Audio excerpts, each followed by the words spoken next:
శ్రీరామ రామ రామీతి రమే రామే మనోరమే సహస్రనామ తత్తుల్యం రామనామవరాననే.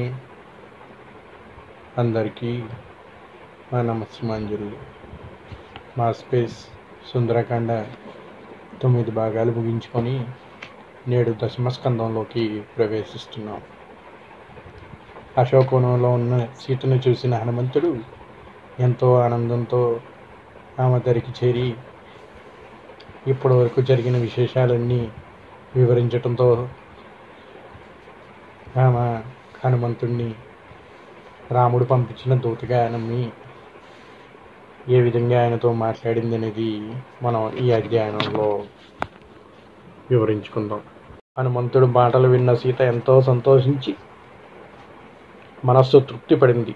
హనుమంతుని వైపు తిరిగి, అయితే నరవానరులకు సఖ్యం ఎలా కలిగింది? రాముణ్ణి ఎక్కడ చూశావు? లక్ష్మణుని గురించి నీకేం తెలుసు? వారి ఆకార స్వభావాలు ఏమిటి? ఆయన అవయవ నిర్మాణం అంతా కళ్ళకు కట్టేలా చెప్పు నాయనా అని ప్రశ్నించింది. హనుమదానికి, అమ్మ, రామలక్ష్మణుల ఆకార విశేషాలు వివరిస్తాను. రామభద్రుడు పద్మదళ విశాల నయనాలతో సర్వలోక మనోహరంగా ఉంటాడు. దయాహృదయుడు, సూర్య నవ తేజస్వి, పృథ్వీకున్నంత ఓర్మి ఉంది. ధీశక్తిలో బృహస్పతి, కీర్తికి ఇంద్రుడు, సర్వభూత రక్షణతో తన పరిజన రక్షణ కూడా చూసుకునేవాడు. ముందు తన జీవన ధర్మం నిర్వహిస్తూ లోకధర్మ రక్షణ చేసేవాడు. లోక మర్యాద వీడకుండా సర్వవర్ణాలు ధర్మపదాలను నిలబెడతాడు. బ్రహ్మచర్య విషయంలో సజ్జనులకు సాయపడుతూ ఇహపరాలను చూసుకుంటూ ఉంటాడు. రాజనీతి నిపుణుడు, విద్వాంసులకు నిరంతరం ఆరాధిస్తాడు. వినయ విద్యా సంపన్నుడు, శత్రు సంతాపకుడు, యజుర్వేదం అధ్యయనం చేసినవాడు, ధనుర్వేదం కరతాల మలకం, వేదవేత్తలు పూజలు పొందుతాడు. ఇక ఆయన అవయవాల విషయాలు ఏం చెప్పనమ్మా, ఆయన మనోహరమైన మూర్తి. విపులాంశుడు, దీర్ఘబాహుడు, శంకుకంఠుడు, అరుణాధరణ నయనుడు. ఆయన కంఠం ద్వంద్వనాలు ఉంటుంది. శరీరం అంతా తీర్చిదిద్ది హెచ్చుతగ్గులు లేకుండా ఉంటుంది.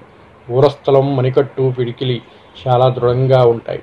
ఆయన నడక, నాభి, మాట బహుగంభీరాలు. సింహశార్దూల గజ వృషభ గమనుడు. దేశకాల పాత్రలు గ్రహించి సంగ్రహానుగ్రహాలు చేయగలవాడు. సర్వజనప్రియంగా మాట్లాడగలిగేవాడు.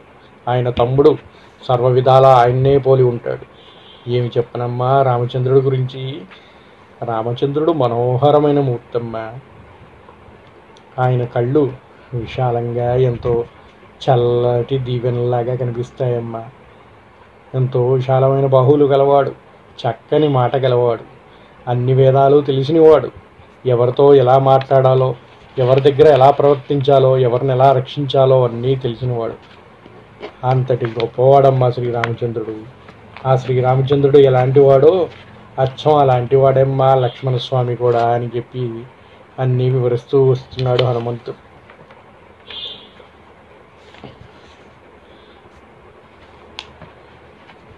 వారి వీళ్ళు నిన్ను వెతుకుతూ మా కిష్కింధలో సుగ్రీవుని చేరారు. అన్నగారి భయంతో మా రాజు ఋష్యముఖంపై ప్రవాసంలో ఉన్నాడు. మేమంతా సుగ్రీవ సేనలో ఉన్నాం. నారిచీరలతో ధనుర్బాణధరులయ్యి వచ్చిన వారిని చూసి మా ప్రభువు పరుగు లంకించాడు. కొంతసేపు అయ్యాక నన్ను పిలిచి వారెవరో తెలుసుకురమ్మన్నాడు. వారితో విషయాలన్నీ వివరించి వెంటబెట్టుకుని సుగ్రీవుని దగ్గరికి తీసుకువెళ్ళాను. ఉభయలు మాట్లాడుకున్నారు. లక్ష్మణస్వామి మీ కథ చెప్పాడు. అది వింటున్న వేళ మా సుగ్రీవుడు విషాదభరహృదయుడయ్యాడు. నిన్ను రావణుడు అపహరించుకు వెళ్తున్నప్పుడు నువ్వు విడిచిన నగల మూటని రామును ముందుంచగా ఆయన వాటిని ఒడిలో ఉంచుకొని విలపించాడు.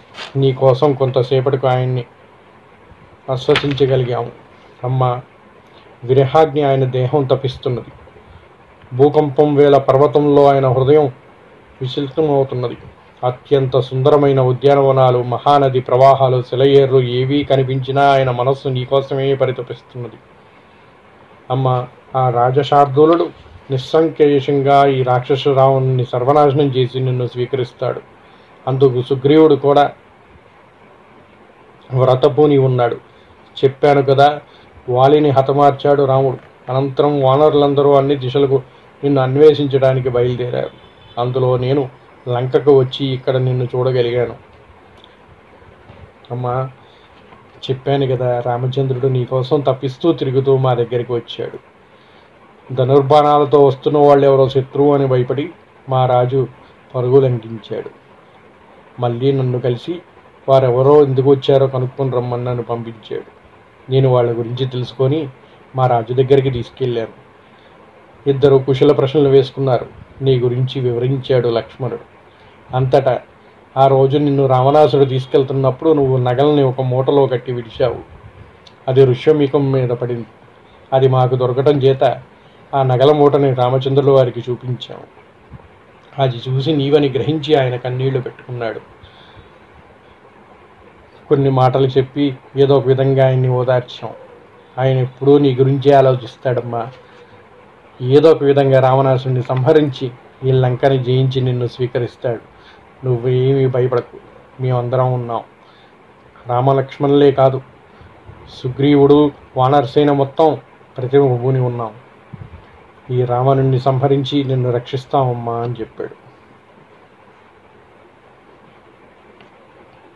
అనంతరం వానరులందరూ అన్ని దిశలకు నిన్ను అన్వేషించడానికి బయలుదేరారు. అందులో నేను లంకకు వచ్చి ఇక్కడ నిన్ను చూడగలిగానమ్మా, సంతోషంగా ఉంది అని చెప్పాడు.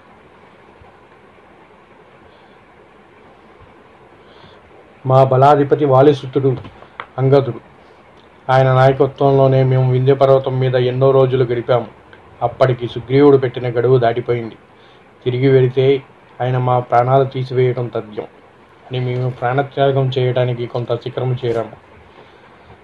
కొండ శిఖరంపై నుంచి ప్రాణత్యాగం చేద్దాం అనుకుంటున్న సమయంలో అంగదుడు తీవ్రంగా రోధిస్తున్నాడు. అప్పుడు అక్కడకు భయంకరమైన పెద్ద పక్షి వచ్చినది.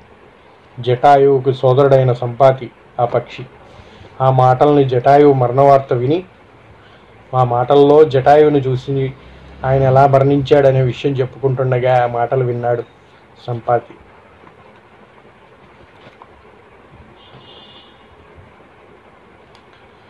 ఆ మాటలు విన్న సంపాతి ఎంతో కోపంతో, ఎవడురా నా సోదరుని చంపినవాడు అని గర్జించాడు.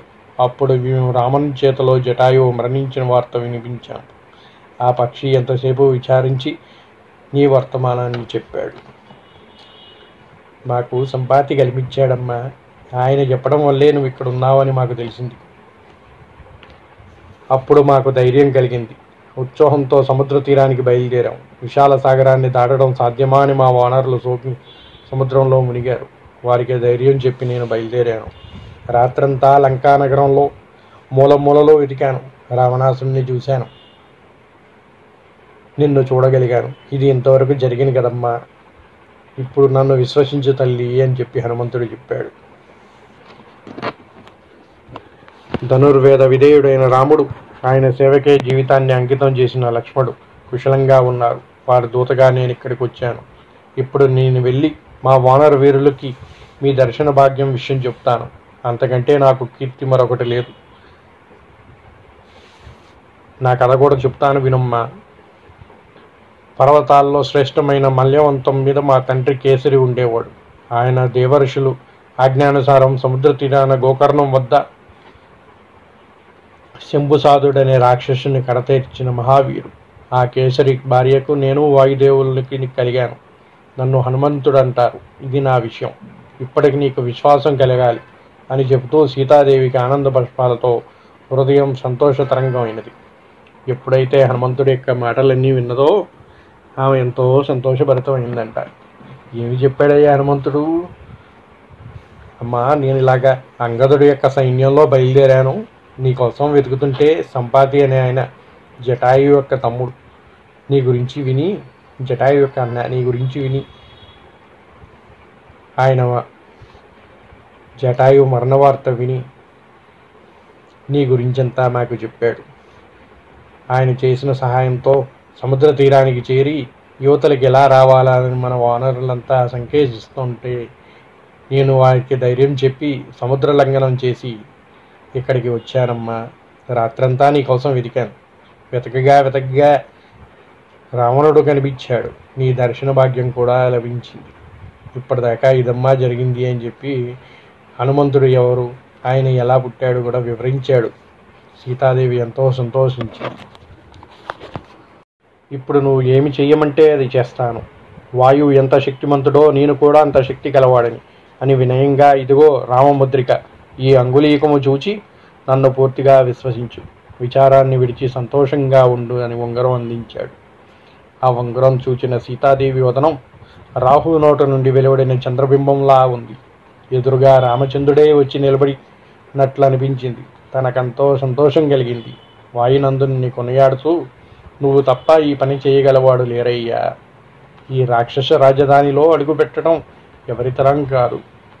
100 యోజనాల విస్తరణ మహానగరాన్ని గోపాదంలా దాటి రాగలిగావు.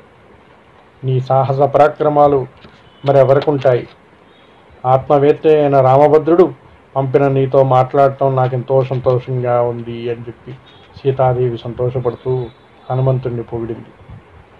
అయినా నా దగ్గరకు సామాన్యులు పంపడు, ఎంతో పరిశీలించి పరీక్షించి పంపుతాడు.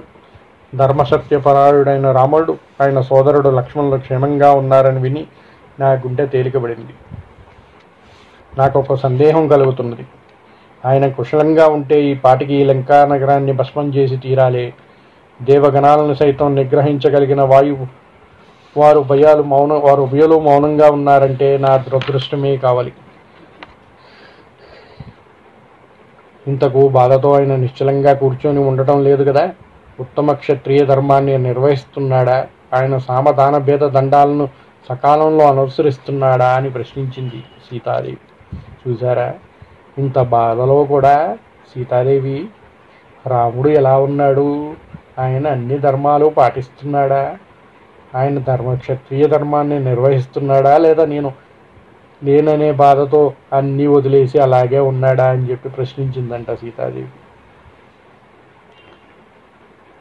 ఆయనకు యోగ్యమిత్రులు చేకూరుతున్నారా?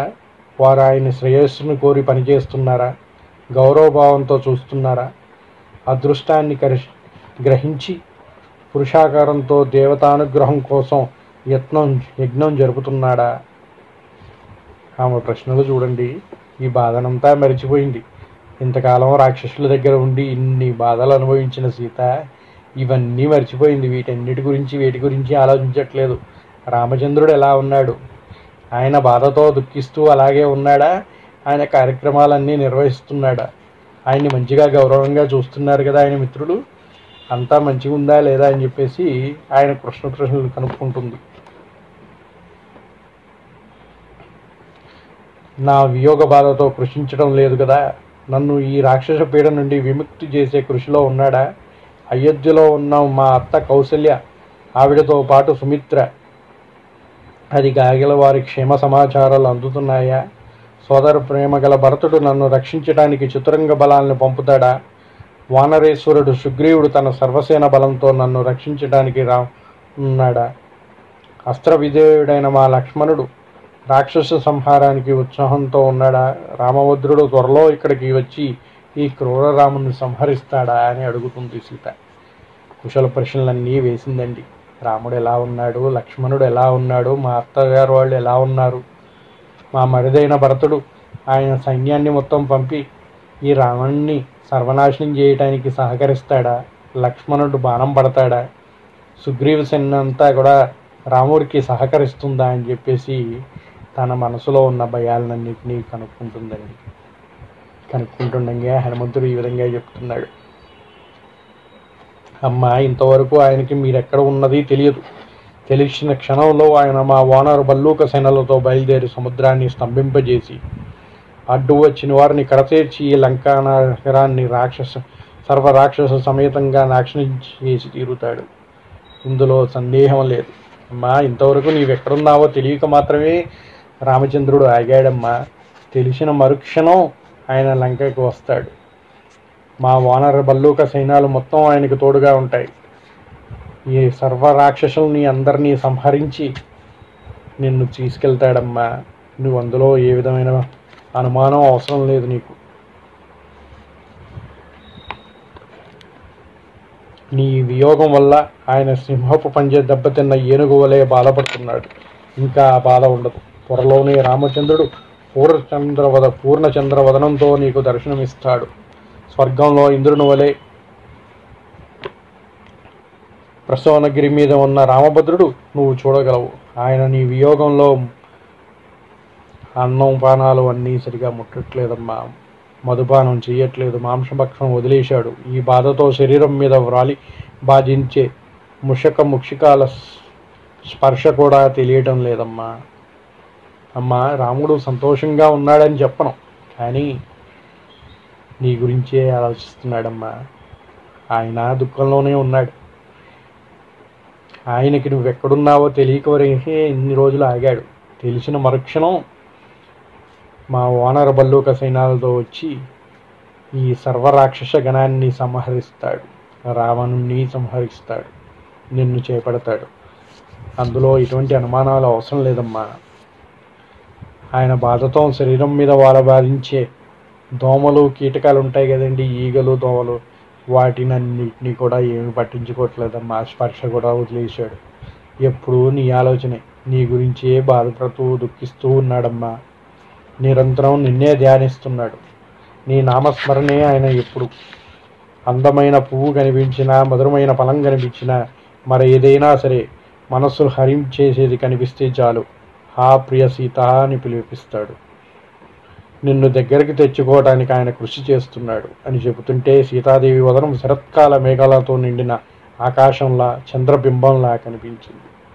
ఎప్పుడైతే రాముడు తన గురించే ఆలోచిస్తున్నాడని తెలిసిందో సీతకి ఒక్కసారి ఉత్సాహం వచ్చిందండి. ఎంతో సంతోషించింది. అరే, ఇంతకాలం నేను ఇక్కడ ఉన్నానే, అయినా కూడా నా రామచంద్రుడికి నేను తప్ప వేరే ఏమీ కనిపించట్లేదంటే ఎంతో ఆనందపడింది సీతాదేవి. వాయునందన, రాముడు శోకసాగర సంపన్నుడైన ఇతర విషయాల గురించి ఆలోచన చేయడం లేదని నువ్వు చెబుతున్న మాటలు విన్నాక అమృతంలా ఉన్నాయి, విషం చుక్క కలిసిన అమృతంలా ఉన్నాయి. చూసారండి అవన్నమాట? ఆ వాల్మీకి రాసిన విషయం చూసారా? అంతా విన్నది. సంతోషంలో ఉన్నానని చెప్పలేదమ్మా, అమృతంలో విషం చుక్కలాగా ఉన్నాయి అని. అమృతం ఎంత తీయగా ఉంటుందండి, ఎంతో ఆనందాన్ని ఇస్తుంది కదూ. అటువంటి అమృతంలో విషం చుక్క అంటే ఈ బాధలన్నిట్లో కూడా ఎంతో సంతోషాన్ని కలిగించే విషయం చెప్పావు నాయనా అంటుంది. అంటే అమృతం ఇన్ని సంతోషాలు కలిగించింది, కానీ అందులో విషం చుక్క అనే బాధ ఇంకా ఉంది అని చెప్పేసి మనకందరికీ అర్థమయ్యే విధంగా చెప్పాడు వాల్మీకి మహర్షి. అఖండ సంపదలు వచ్చి పడిన ధరుణక్షయాలు నెత్తి మీద ఉన్న కాలపాశం ఎప్పుడూ మన కంఠానికి తగిలింది లాగుతూనే ఉంటాడు యముడు. విధిని తప్పించుకోవటం ఎవరి తరమూ కాదు. రామలక్ష్మణులు నేను క్లేశాల్లో మునిగి ఉన్నాము. సాగర మధ్యంలో విరిగిపోయిన నావ నుండి నీటిలో పడి ఈదుతూ అలసిన వాని దశలో ఉన్న రాముడు ఎప్పటికి ఒడ్డు చేరతాడో, రాక్షసులందరినీ రావణుని సంహరించి ఎప్పటికి నా దగ్గరికి రాగలుగుతాడు. ఈ 2 మాసాల లోపల ఆయన రావాలి. అది దాటితే ఈ క్రూరుడైన రావణుడు నన్ను విడిచిపెట్టడు. ఈ రాక్షసుని సోదరుడైన విభీషణుడు నన్ను విడిచిపెట్టమని చెబుతూనే ఉన్నా రావణుడు చెవిటికి ఎక్కనట్లేదు. వానిని మృత్యువు వెన్నంటే తరుముతున్నది. విభీషణుడు పెద్ద కూతురు అసల వచ్చి చెప్పినది. ఆ పిల్లల్ని స్వయంగా ఆమె తల్లే పంపిందంట. అయ్యా, ఇక్కడ రాక్షసులే కాదు, మంచివాళ్ళు కూడా ఉన్నారు. విభీషణుడు రావణుడి యొక్క తమ్ముడు. ఆయన ఎన్నో మంచి వాక్యాలు చెప్పాడు ఈ రావణుడికి, కానీ ఆ రావణుడికి అవేమీ పట్టలేదు. విభీషణుడి యొక్క కూతురు అసల నా దగ్గరికి వచ్చింది. ఆమె కూడా స్వయంగా ఆమె తల్లే ఆమెను ఇక్కడికి పంపించింది. అట్లాంటి ధర్మమూర్తులు కూడా ఇక్కడ ఉన్నారయ్యా. వాళ్ళు నాకు ఎప్పటికప్పుడు ధైర్యం చెప్తూనే ఉన్నారు. రావణుని అనుచరుల్లో వృద్ధుడు, ధర్మపరుడు, దీశాలి, విద్వాంసుడైన అవేంద్యుడు అనే ఆయన కూడా ఉన్నాడు. ఆయన కూడా రాముని వలె రాక్షస నాశనం తప్పదని హెచ్చరించాడు. వాడు వినటం లేదయ్యా. రావణుడికి అందరూ కూడా రావణుడికి అనుకూలంగానే లేరు, మంచి చెప్పేవాళ్ళు కూడా ఉన్నారు. కానీ ఏం చేస్తాం, వినాశకాలే విపరీత బుద్ధి అని మంచి మాటలు చెప్పేవి వాడికి ఎక్కట్లేదు. నాకు ధైర్యం చెప్పేవాడానికి కూడా విభీషణుడి కూతురు నా దగ్గరికి వచ్చింది. ఆమెని స్వయంగా ఆమె తల్లే పంపించింది. ఇవన్నీ జరుగుతున్నాయని నాకు ఎప్పటికప్పుడు చెప్తూ ఉందియా. ఇక్కడ రాక్షసులే కాదు మంచివాళ్ళు కూడా ఉన్నారు అని చెప్పి హనుమంతుడికి చెప్పింది. అన్నిటికంటే నా అంతరాత్మ పరిశుద్ధంగా ఉంది. నా భర్త సద్గుణ రాశి, ఉత్సాహం, పరాక్రమం, మృదు హృదయం, సాహసం, సామర్థ్యం అన్నీ ఉన్నవాడు ఆయన. అలనాడు జనస్థానంలో మా లక్ష్మణుని అవసరం లేకుండా ఆయన ఒంటరిగా నిలబడి 14,000 మంది రాక్షసుల్ని నేల కూల్చినాడు. ఇంకా ఆయనకు ఎదురు నిలిచేవాడెవడు? ఇంద్రుని ప్రతాప ప్రభావం సచీదేవికి తెలిసినట్టు మా వారి శక్తి నేను ఎదుగుదను. అందరికంటే ఎక్కువగా నాకు తెలుసు. అయ్యా, నాకు ఆ భయం లేదు. రాముడు గురించి నాకు తెలుసు. రాముడు ఒకనాడు జనస్థానంలో మా లక్ష్మణుని అవసరం లేకుండానే 14,000 మంది రాక్షసుల్ని సంహరించాడు. ఆయన శక్తి నేను ఎరుగుదనయ్యా. సచీదేవికి ఇంద్రుడి శక్తి ఎలాగైతే తెలుసో నాకు నా భర్త యొక్క శక్తి తెలుసు. అందులో ఎటువంటి సందేహం లేదు.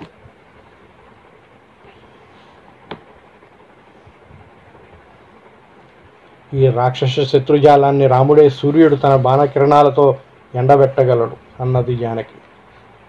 అప్పుడు అన్నాడు హనుమంతుడు, అమ్మా, సందేహం లేదు. నేను వెళ్ళి నీ వార్త చెప్పగానే ఆయన వానర బల్లూక సేనలతో వస్తాడు. అంతవరకు ఎందుకమ్మా? నువ్వు ఆజ్ఞాపించు. నా వీపు మీద కూర్చుంటే ఇప్పుడే నిన్ను తీసుకెళ్ళి ఆయన ముందుంచుతాను. నిన్నే కాదు, రావణ సమేత ఈ లంకానగరాన్ని కదిలించి తీసుకెళ్ళిపోగల సమర్థుడిని నేను. హోమ ద్రవ్యాలను అగ్నిహోత్రంలో ఇంద్రుని ముందుంచినట్లుగా నేను నిన్ను రాముడిని కీర్తిస్తాను. రాముడి ముందు ఉంచుతానమ్మా, రాముడికి అర్పిస్తానమ్మా అని చెప్పాడు హనుమంతుడు.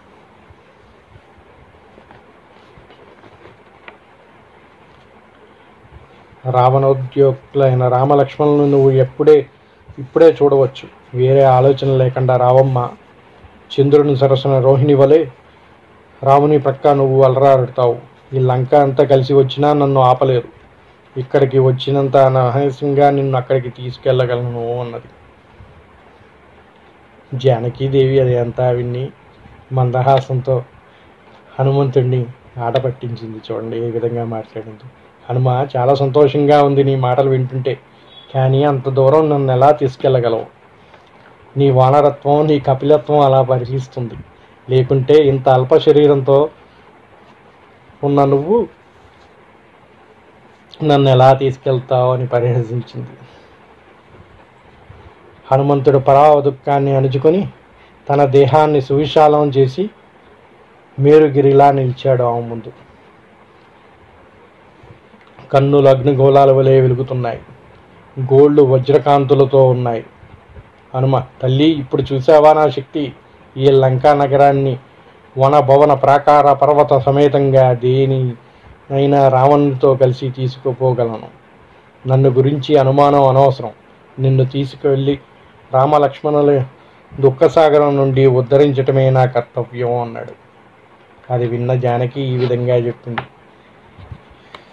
అయ్యా హనుమా, నీ శక్తి సామర్థ్య బలగుణాలు నాకు తెలియనివి కాదయ్యా. నువ్వు అగ్ని వంటి తేజస్సు కలవాడివి, ఎరుగుదను. అంతటా శక్తి లేని వాడివైతే ఇంతటి సముద్రాలని దాటి రాలేవు. నువ్వు నన్ను తీసుకుపోగలవు. కానీ నీ గమన వేగ తీవ్రతను నేను సహించలేక స్పృహ తప్పి సముద్రంలో పడితే జల జంతువులు నన్ను ఆహారంగా గ్రహిస్తాయి. అందుచేత నేను రాను.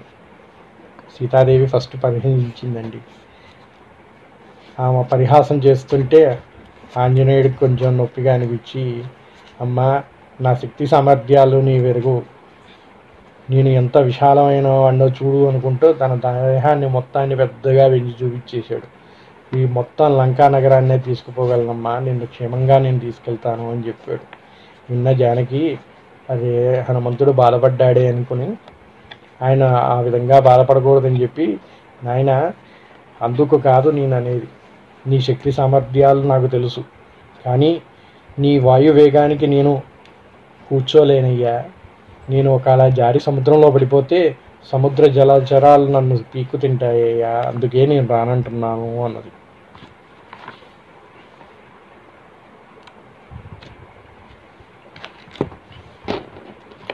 అదీ కాక ఈ వార్త విని రావణుడు మహాకాయులైన రాక్షసులను వదులుతాడు. వారు శూల మద్గారాది ఆయుధాలతో నిన్ను ఎదుర్కోవడం తప్పదు. నిరాయుధుడైన నువ్వు వారితో యుద్ధం ఎలా చేస్తావు?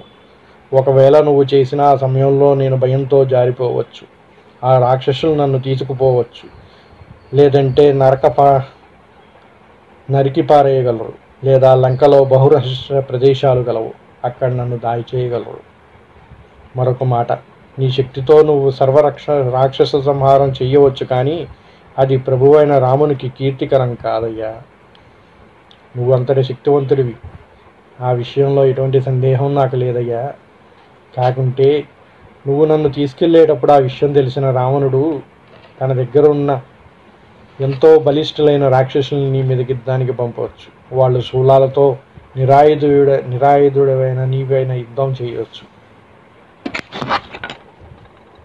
వారితో యుద్ధం చేస్తున్నప్పుడు నేను జారిపడిపోతే, లేదా రాక్షసులు నన్ను ఎత్తుకుని పోయి ఎక్కడన్నా రహస్యంగా దాచిపెడితే అప్పుడు ఇబ్బందే కదయ్యా. ఇదంతా ఎందుకు? నువ్వు నన్ను ఇక్కడి నుంచి తీసుకెళ్ళినప్పటికీ అది మీ ప్రభు అయిన రాముడికి కీర్తినిస్తుందా చెప్పు.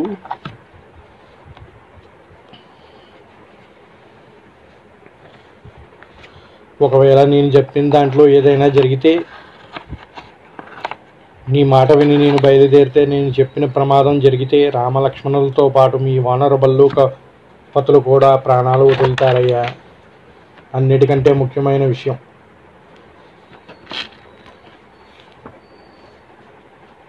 భక్త పరాయణుడైన రాముడు నేను పరపురుషుని స్పర్శను కూడా సహించను.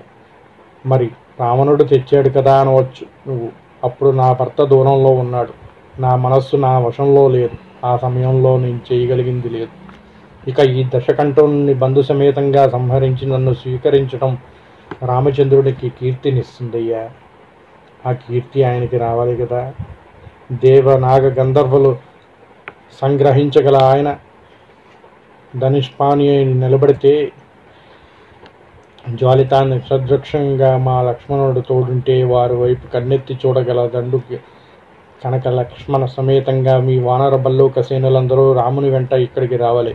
అది నాకు సంతోషం కలిగించే పని, మరేది నాకు రుచించదయ్యా అని చెప్పింది సీతాదేవి. అయ్యా ఆంజనేయ, నాకు తెలుసు నువ్వు అంతటి వీరుడు, ఇవన్నీ చేయగలవు.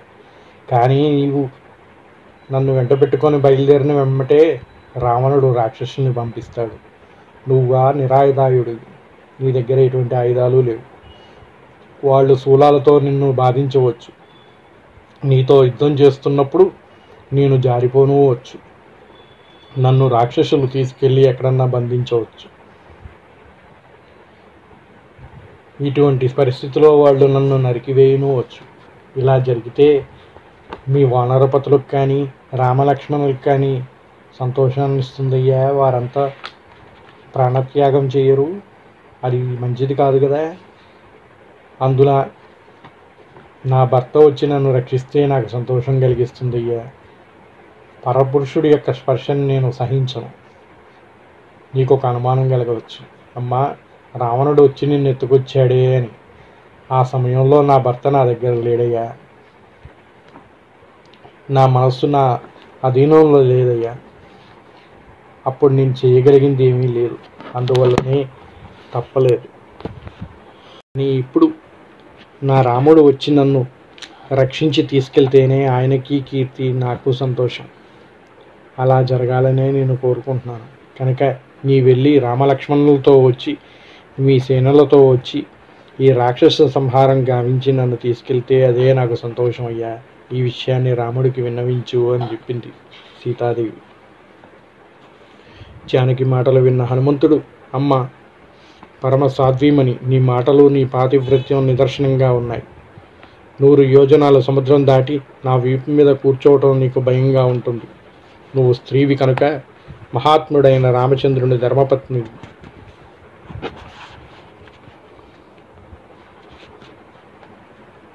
నువ్వు వీడిన మాట ఉన్నదే పరపురుషుని స్పర్శ సహించనని. అది నువ్వు మాత్రం అనగల మాట. మరొక స్త్రీ ఆ పలుకు పలికెలేదు.